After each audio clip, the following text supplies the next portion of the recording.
Hey folks, it's Jim. If you hear any noise, I've got dogs running around and making noise and everything. But I installed a digital multimeter with a transformer coil to measure current for my GE Geospring so I could really analyze what it's doing, because I'm so impressed with how it dropped my power usage. It's just phenomenal. But I wanted to see real numbers, and I got it. Now, this is by DROK. I measured this against 3 external meters. One was a professional fluke by a master electrician friend of mine. All of them were within less than 1% difference. So all 4 meters, to include this one, were less than 1% difference of each other. So it is accurate. Now, and it's by DROK, and I'll show you the paperwork later. What I noticed was GE said this ran at 550 watts, so I did my power consumption projections off of that. That is not what's happening.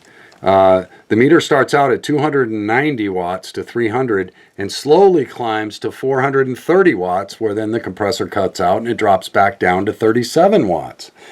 After the cycle is done, which is 60 to 90 minutes for me, the way I use water most of the time. Sometimes it'll go for 2 hours if we're taking 2 showers at the same time and all of that. But normally we shower at different times, so the cycles are about an hour and a half. We both don't wash our hair every day either. We don't think it's healthy, and it's not good for our hair, and our hair is much healthier now that we're not doing that. So our showers are about 5 to 7 minutes. We use about 25 gallons of hot water a day when you include showers and dishes. So we're not big hot water users anyway, okay? So if you have a family of 4, obviously your usage is going to be different. But what I want you to notice is it's idling at less than half a watt. That's fantastic, right? So when it's off, it's only taking half a watt, right?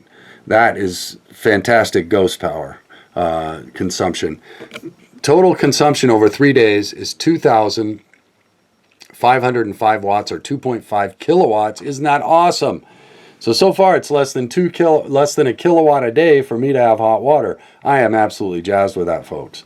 Now, it'll probably kick on one more time before midnight, consume about 500 watts. It put me at 3 kilowatts, which means my average consumption is 1 kilowatt a day. I am absolutely blown away by this. And again, GE's 550 watt number they give you is what the heat pump draws. I think is startup, because it only went from 290 to 430 for me through a whole cycle. That was it. Highest I saw was 430 watts total consumption.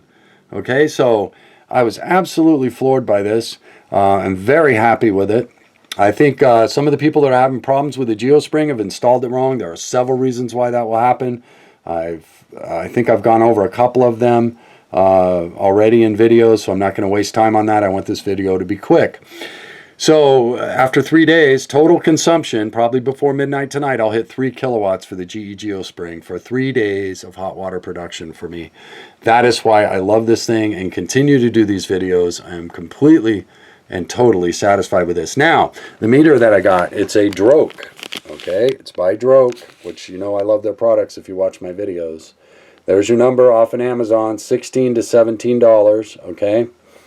And it works as with all DROK products. It is what it says it is and does what it says it will do. I have never been let down by their control circuits thus far. I've only been buying DROK for about 2 years. They are fantastic products at a good price, in my opinion, so far, thus far. I haven't had a failure yet on their control circuits. I am absolutely happy with their products. I do not recommend you try to install this yourself if you are not an electrician, a licensed electrician, because you're messing in your panel, you have high voltage, and a lot of potential for screwing up. And one of the things I noticed online was just that. Wrong wiring and shorting out the meter and blowing it. Okay? So, and every one of them admitted they wired it wrong. And the reason why is the schematic isn't going to be plus, minus, red, green, white, yellow. Okay? It's not going to show you that. You have to know what you're doing when you're wiring this up. So my recommendation to those of you who are not electricians, call somebody. If you have a friend who's an electrician, have them install it. Or call somebody and hire them. It's going to cost you 50 or 60 bucks, and they'll be gone in 30 minutes, okay, or less.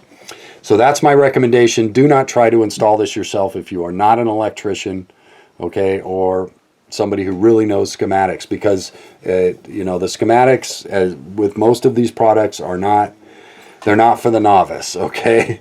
If you're working with DC, it's a little easier, but when you're working with AC, it's a little different, folks. And again, you're messing with your panel and 240 volts. So that's my recommendation. Don't install it yourself. But I just wanted to share that it is a great product. Again, it's DROK, and I'm putting 2 more in. That's why I ordered these for each leg, so I can monitor my legs of my power usage and balance my loads perfectly.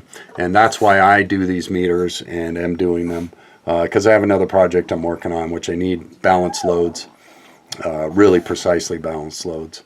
I don't need it, I just want it. And also it just allows me to check my power company, their meters, against mine, which I think is really nice too. But anyway, I hope you all enjoyed this. Again, I am absolutely blown away. Less than 3 kilowatts of power consumption for hot water over 3 days. And it will probably be about 3 kilowatts total by midnight tonight. But 1 kilowatt a day means my hot water heater only draws as much power as my refrigerator. I did not think I would ever see this day that electric hot water would do that. But again, folks, I compared this to 3 other meters. It is accurate, and it's doing what it says it will do. And the GE Geospring is more efficient than I thought it would be. Jim out.